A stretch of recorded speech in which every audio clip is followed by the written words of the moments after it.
જય માતાજી।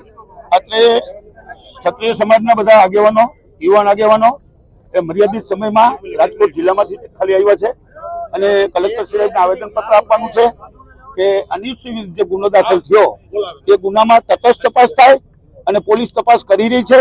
હજી પોલીસે એનો ઉકેલ જે છે એ કઈ જાહેર નથી કર્યો કે આમાં ગુનેગાર છે કે નથી। હજી ઓલા યુવતીનું પણ દુષ્કર્મ નું જે મેડિકલ ચેકઅપ ને થવું જોઈએ એ કદાચ થયું હોય તો મને ખ્યાલ નથી, પણ એની હજી એક ખોટી ફરિયાદ કરી છે, સાચી ફરિયાદ કરી છે। એ તો પોલીસ તપાસ કરે જ છે અને પોલીસ ઉપર ભરોસો રાખવો જોઈએ। પોલીસ ઉપર માત્ર ધોવાનો કોઈ મતલબ નથી।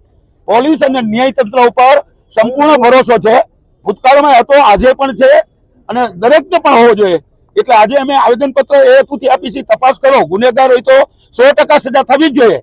અમે કોઈનો એવો બચાવ કરવા માંગતા જ નથી કે ગુનેગાર છે તો એને છોડી દો। ગુનેગાર હોય તો તમે યોગ્ય તપાસ કરો, તપાસમાં જે ખુલે અને તપાસમાં જે આગળ વધે અને પોલીસ જ્યારે એના રિપોર્ટ જાહેર કરે યુવતીનું પણ દુષ્કર્મ વિશેનું અથવા સામે અનિશ્ચિત પર ફરિયાદ જે થઈ છે એ ફરિયાદમાં પણ તપાસ કરે।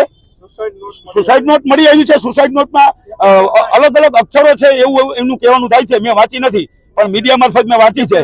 તો એમાં પણ જો એમના હસ્તાક્ષર હશે અને હશે તો એના પણ ઘણા બધા કારણો છે।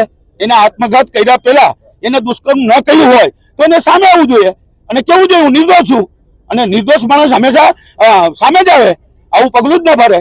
આવું પગલું ભરવાનું કારણ પણ હોઈ શકે, પણ આપણે તો એને શ્રદ્ધાંજલિ આપીએ છીએ જે હોય, પણ આમાં તટસ્થ તપાસ થવી જોઈએ એવી ક્ષત્રિય સમાજની માગણી છે અને ક્ષત્રિય સમાજના અગ્રણી પણ છે અનિરુદ્ધભાઈ અને 18 જણ અત્યારે આવેલા છે।